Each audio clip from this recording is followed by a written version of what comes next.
Dans cette seconde partie, nous poursuivons notre visite de Montaut, direction le château. Notre guide archéologue a un tas de choses à nous dire sur ce colosse de pierre. Oui, je peux vous donner les grandes lignes de l'histoire du château de Montlore. C'est un château qui est construit dans les garrigues au nord de Montpellier. Il occupe le sommet d'une petite crête calcaire. Les seigneurs de Montlore ont choisi cet emplacement parce que le château permet de contrôler les routes qui vont de Mauguio vers les Cévennes, de Nîmes vers Montpellier. Donc c'est un emplacement stratégique. Il est construit dans la première moitié du XIe siècle, apparemment. À cette époque-là, la famille de Montlore est une famille très importante dans l'histoire du Languedoc, puisque deux des seigneurs de Montlore vont accompagner les Guillem de Montpellier à la première croisade en 1095. Ensuite, ce château est agrandi vers la fin du XIIIe siècle. Là, on n'a pas encore la date exacte. Il faut encore faire un peu d'archéologie pour en savoir davantage. Donc, le château est agrandi dans la deuxième moitié du XIIIe siècle, toujours dans l'optique d'une forteresse, en fait, d'un château qui est une défense. Il est entouré de deux enceintes, plusieurs tours servent à protéger et à surveiller les alentours et le territoire qui dépend du château. On a retrouvé en prospectant, en nettoyant, en examinant les alentours du château, en fait, l'ensemble de cette structure défensive. Et puis, vers la fin du XVe siècle, au début du XVIe peut-être, le château perd sa fonction de forteresse pour devenir un château résidence. Donc il est à nouveau modifié, le plan est agrandi et prend à ce moment-là l'aspect d'un château Renaissance avec des fenêtres à croisées, avec un programme architectural qui s'organise autour d'un escalier que nous irons voir.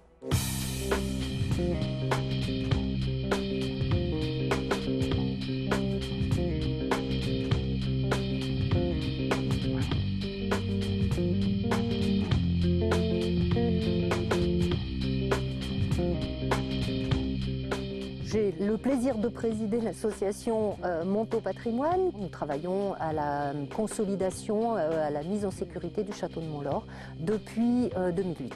On a voulu commencer essentiellement par arrêter la ruine, par sauver le château de la destruction. Donc le chantier qu'on mène actuellement peut paraître un petit peu dispersé puisqu'on a entamé plusieurs points sur le château. Le projet est aussi aidé et soutenu par un architecte du patrimoine qui a examiné, étudié le château et qui a montré les points qui étaient les plus fragiles, ceux sur lesquels il fallait intervenir en priorité.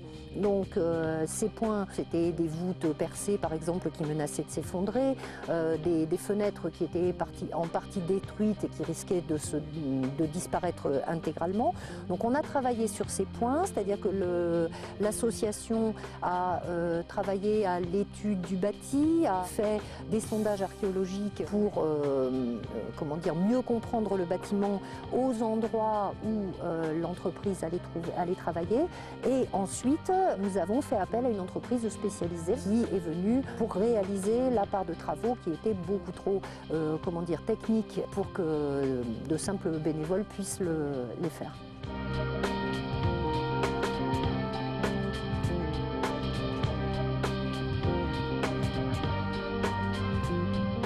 Là, on est en fait dans la cuisine du château et on se trouve devant le four à pain que nous avons dégagé préalablement aux travaux de l'entreprise. Vous avez un mur dans lequel était la porte du four. Cette partie-là est détruite, il faut la restituer, il faut l'imaginer.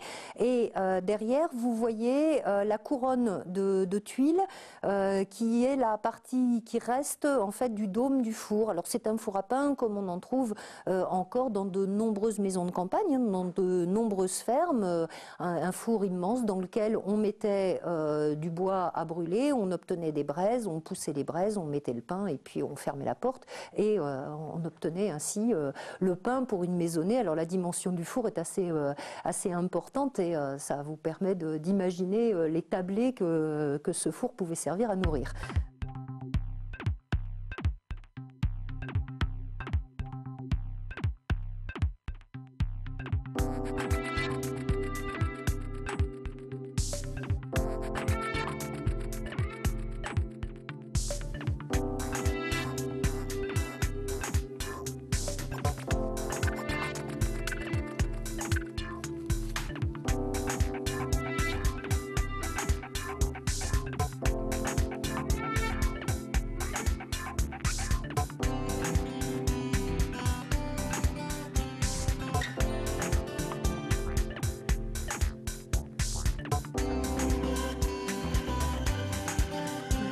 tomber.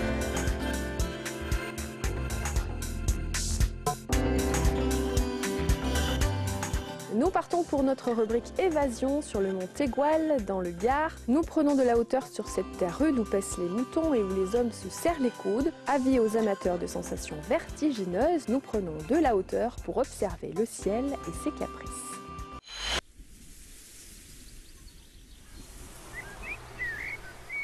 Culminant à 1600 mètres, entouré d'une nature sauvage, baigné dans une lumière pâle qui lui confère une atmosphère mystérieuse, le mont Tegual reste en France l'un des derniers observatoires météorologiques, un site préservé qui offre un panorama exceptionnel sur le sud de la France.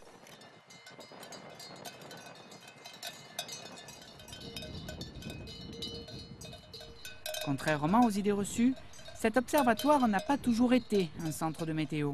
Ce site a été créé, ça fait une centaine d'années, pour le reboisement de toute la montagne, qui avait été déforestée complètement. C'est-à-dire ça a été déforesté pour le charbon de bois, pour les mines et pour les pâturages. Plus tard, pour faire face à la fermeture dans l'Hexagone de centres identiques, les techniciens résistèrent en créant un musée réservé à la météo. Nous avons créé un musée qui a été créé en 82 ou 83 et c'est grâce à ce musée et aux gens que vous voyez passer derrière d'ailleurs qui nous ont sauvés. Exactement. Parce que si je pense que si il n'y avait pas eu toutes ces personnes, tous ces visiteurs qui participent, c'est-à-dire au début il y avait 100 000, maintenant ça a baissé un peu, on pense avoir sur Saint-Édith à 80 000 personnes par an, c'est grâce à eux que ce lieu magique existe encore. Arrivé à destination, les portes du météosite s'ouvrent à vous. Vous deviendrez alors un véritable prévisionniste, incollable sur le monde des nuages et guidé par des professionnels des caprices du temps. C'est le rôle d'Éric, qui chaque jour, dans un langage clair et accessible à tous, transmet son savoir à qui souhaite l'écouter. Pour les solitaires, ils découvriront par eux-mêmes l'univers de la météo à travers 600 mètres carrés d'exposition. Il y a plusieurs parties. La première, elle est liée principalement à notre travail, ce que l'on fait, les images satellites, les images radars. Enfin, on propose au public tous les éléments qui nous permettent de faire de la prévision. Il y a une autre partie qui est liée aux nuages, où on apprend au public à reconnaître un petit peu les différents types de nuages, leurs particularités. Une autre liée au climat de l'Égual et puis aux caractéristiques visuelles de l'observatoire à toutes les saisons. Vous avez un diaporama, vous avez une projection vidéo et toute une partie musée où il y a d'anciens instruments qui sont présentés. Vous avez des maquettes qui expliquent la formation des masses nuageuses, des perturbations, des cyclones.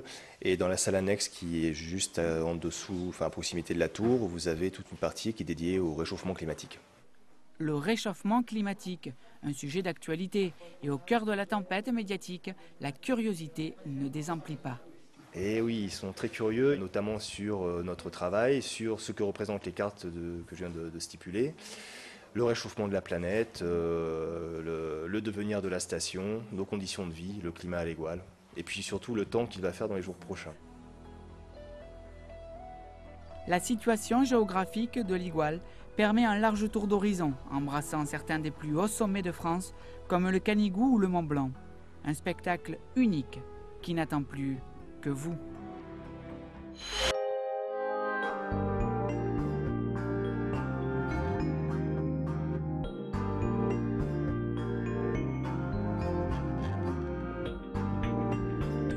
Ici, on est dans la cour du château, donc cette cour, on a commencé à la dégager l'an dernier et ça a fait l'objet d'une campagne de fouilles dans le courant du mois d'août, dans le cours de laquelle les membres de l'association se sont impliqués et également la famille qui reste propriétaire du château, puisque le château est une propriété privée, donc c'est la propriété d'Hervé de Montlore, avec l'aide aussi de son cousin Georges de Montlore qui nous soutient et nous aide énormément. Donc c'est un bien privé, mais on a vraiment le plaisir en fait de travailler avec le propriétaire et d'avoir affaire à un propriétaire qui est tout à fait conscient de la valeur de son patrimoine et de la nécessité de l'ouvrir au public.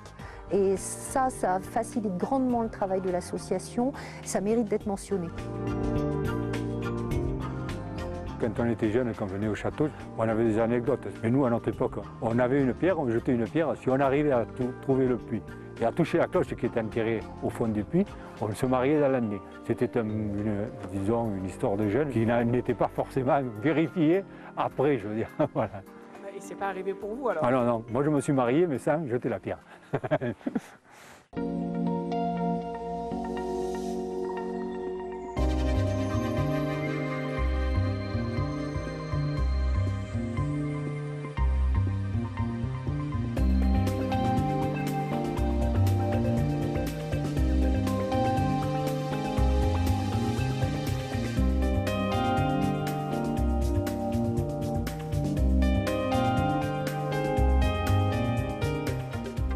Là, on est dans l'escalier, dans la partie Renaissance, et cette cage d'escalier est en fait le noyau du programme architectural. À la Renaissance, on recherche à faire des bâtiments qui soient parfaitement symétriques, avec un axe central. Ici, à Mont-Laure, c'est cet escalier qui compose cet axe. Alors, évidemment, il a été pillé au fil des années, mais il faut imaginer des marches de pierre, de calcaire blanche qui composait la première volée, qui donne accès à un demi-palier qu'on voit au fond, lequel demi-palier est couvert par des petits voûtins, des petites voûtes d'arêtes en briques qui sont extrêmement délicates et qui ont été elles aussi, qui ont bénéficié elles aussi du programme de restauration qu'on a fait cette année parce qu'on tenait absolument à les conserver. Donc on a réussi, on est très heureux parce qu'on a réussi à les sauver et à les conserver telles qu'elles étaient. Et évidemment, on tentera, si possible dans les 2 années qui viennent, de restituer l'intégralité de l'escalier, puisqu'on a quelques marches qui sont conservées dans la volée suivante, qui nous permettent de le rétablir, donc de faire un travail vraiment de restitution, d'appuyer notre imagination sur la réalité archéologique.